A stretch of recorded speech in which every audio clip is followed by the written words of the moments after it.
رانا ثناءاللہ صاحب یہ بتائیے کہ آپ کا کیا خیال ہے کہ اب یہ جو نیشنل سیکیورٹی کمیٹی کی میٹنگ کے بعد جو اعلامیہ جاری ہوا ہے، اس میں یہ لگتا ہے کہ آرم فورسز آف پاکستان کو یہ ہم نے اختیار دے دیا کہ وہ اپنی مرضی سے اپنے وقت پر جہاں مرضی ہندوستان کو جواب دیں، تو کیا ہمیں اب ہندوستان کے ایک اور حملے کا انتظار کرنا چاہیے یا ان کے حملے سے پہلے ہی ہمیں کوئی اور حملہ کر دینا چاہیے؟ دیکھیں جی، پہلی بات تو یہ ہے کہ ہماری مسلح افواج کی قیادت نے بھی اور گورنمنٹ اور پرائم منسٹر نے بھی سب نے پوری قوم سے یہ وعدہ کیا تھا اور یہ کہا تھا کہ اگر ہندوستان نے کوئی دراندازی کی، کوئی حملہ کیا تو ہم اس کا جو ہے وہ منہ توڑ جواب دیں گے، اینٹ کا جواب پتھر سے دیں گے۔ تو الحمدللہ وہ بات تو پوری ہوئی اور انڈیا نے رات کے اندھیرے میں جس مکارانہ اور بزدلانہ طریقے سے پاکستان پہ حملہ کیا، تو اس کا ہماری مسلح افواج نے جو ہے وہ ان کے حملہ آور جہازوں کو بھی اور اس وقت جو ان کی یعنی جو بارڈر پوسٹ تھی، تو وہاں پہ ان کو وہ جواب جو قوم سے وعدہ تھا وہ تو دیا ہے، یعنی وہ جیسے کہتے ہیں کہ ادھار نہیں رکھا، لیکن یہ جواب اس صورت میں دیا ہے کہ جو حملہ آور آئے تھے، جی بالکل، تو ان کے اس حملہ کرنے پہ جو ہے ہمارا یعنی جواباً جو ہے وہ اٹیک کرنا جو ہے اس کا انٹرنیشنل لا کے مطابق بھی وہ ہمارا حق تو محفوظ ہے، اور اس کا فیصلہ جو ہے وہ بالکل ہماری عسکری قیادت جو ہے وہ جس طرح بھی جو بھی حالات ہیں ان کے مطابق جو مناسب سمجھے گی، یہ اسے اختیار ویسے بھی حاصل ہے ملک کے ایک دفاع کے پاسبان ہونے کے ناطے بھی، اور آج جو اپنا نیشنل سیکورٹی کمیٹی نے میٹنگ کی ہے تو اس میں بھی اس کا اعادہ کیا گیا ہے۔ تو بیرسٹر عمیر نیازی صاحب، یہ جو نیشنل سیکورٹی کمیٹی کی میٹنگ کے بعد جو اعلامیہ جاری ہوا ہے، اس میں جو ایگزیکٹلی ہے وہ یہ کہا گیا ہے کہ جو آرٹیکل 51 ہے UN چارٹر کا،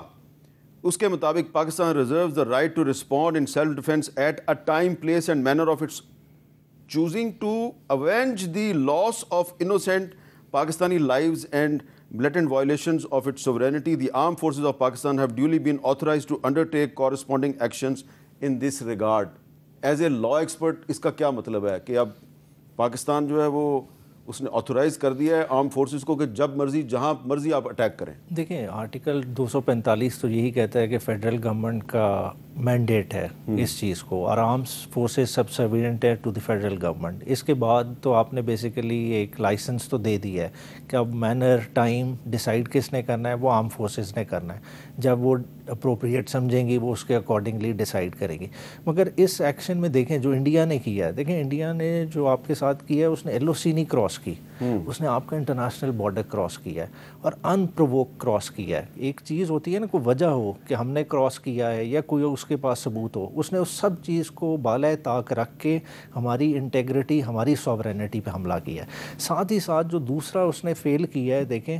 کہ کوئی بھی کسی کے واٹر ریزروائرز پہ نہیں حملہ کرتا۔ دیکھیں سب سے پہلے وہ کیا کر رہا ہے کہ انڈس واٹر ٹریٹی کو ریووک کر رہا ہے، اور اسی کی کنٹینیویشن میں اس نے کیا کیا کہ نیلم جیلم پہ حملہ کیا، نوساری ڈیم پہ انہوں نے حملہ کیا۔ بالکل، اور اس وقت جو ہے نا ہمارا اس پہ کلیئر کٹ ایک ان کو میسج دینا ضرور بنتا ہے۔ میں یہ نہیں کہتا کہ ہم ان کے ساتھ جنگ شروع کر دیں، مگر دیکھیں ہمارے ریزروائرز ان سے بہت کم ہیں، انہوں نے آج نشانہ بنا لیا۔ اگر پاکستان ان کے ڈیم توڑنے پہ آئے گا تو ان سے وہ پانی ہی نہیں سنبھالا جائے گا۔ ہمارے کیا ہیں 2-3 ریزروائرز پہ آپ حملہ کر لیں گے، وہ بھی ہم آپ کو حملہ نہیں کرنے دیں گے، مگر آپ کے 50 سے زیادہ ڈیم ہیں، کیا آپ کو ان کی فکر نہیں ہے؟ مطلب یہ سارا کچھ دیکھنے کی بات ہے، اور فوراً اس کو عالمی لیول پہ اس چیز کو ڈسکس ہونا چاہیے۔ اچھا، ایئر کمانڈور خالد چشتی صاحب،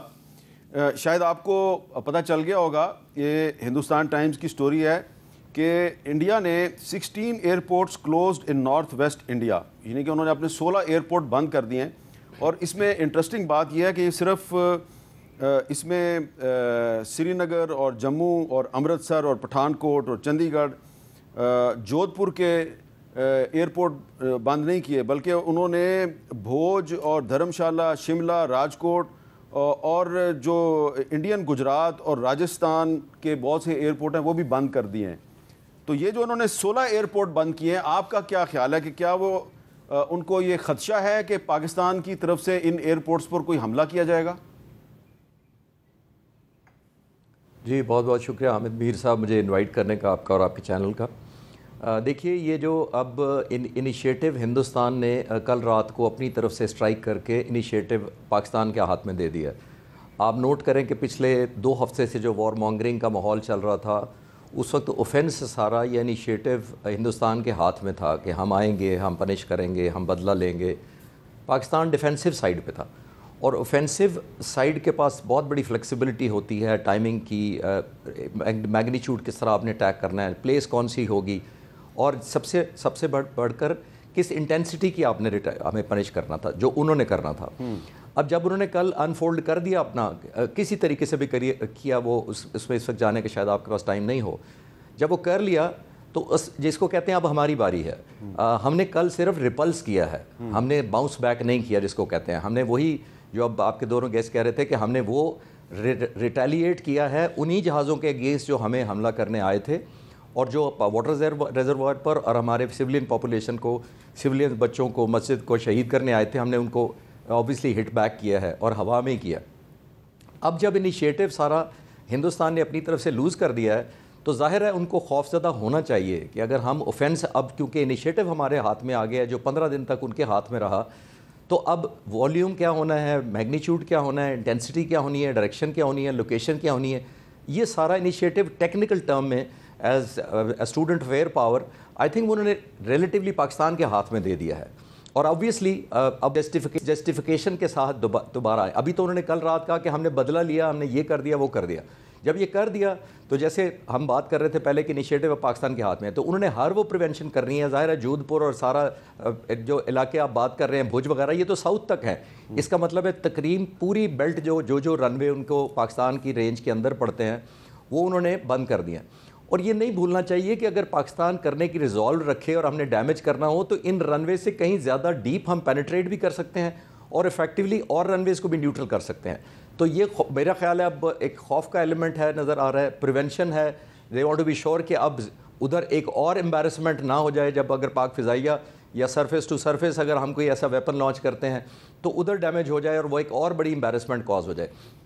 آپ ایک اور چیز امپورٹنٹ نوٹ کریں کہ جب پہلگام کا ہوا تو ہندوستان کے ایک انیشیٹو لیا گیا کہ ہم یہ کر دیں گے وہ کر دیں. اب کل 5 جہاز اور ایک ڈرون، آرمڈ ڈرون کو لوز کرنے کے بعد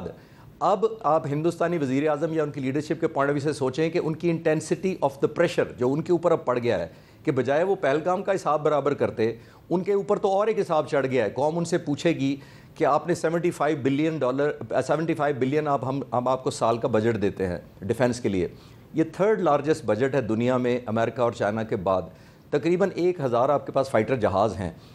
اتنا عرصہ ہم نے ایئر فورس کو تیار کیا، ٹریننگ دی، اس کے خرچے برداشت کیے، اور آپ 1000 میں سے چند درجن جہاز نکالتے ہیں باہر دشمن کا حملہ کرنے کے لیے، اور اس میں بھی 5 جہاز واپس نہیں آتے. تو ذرا میتھمیٹکس کر کے دیکھیے کہ یہ میں نہیں پوچھوں گا، یہ ہندوستانی قوم کو اپنی لیڈرشپ سے پوچھنا چاہیے کہ آپ نے نیٹ ٹیک ہوم کیا ہے اس کے اندر آپ کا. پہلے آپ پہلگام کا بدلہ لینے گئے تھے اور 5 جہاز وہیں چھوڑ آئے ہیں یا اپنے سرحد میں گرا دیے ہیں، آپ نے شوٹ ڈاؤن کروا لیے ہیں. تو یہ تو حساب انہی کی طرف اور چڑھ گیا ہے، بجائے اس کے کہ وہ سینس پرویل کرتی، پولیٹیشنز بیٹھتے، ایک ڈپلومیسی ورک آؤٹ کرتی. تو میرا خیال ہے لاس ان کی طرف ایڈ ہو گیا ہے، ایک پریشر بھی ایڈ ہو گیا ہے.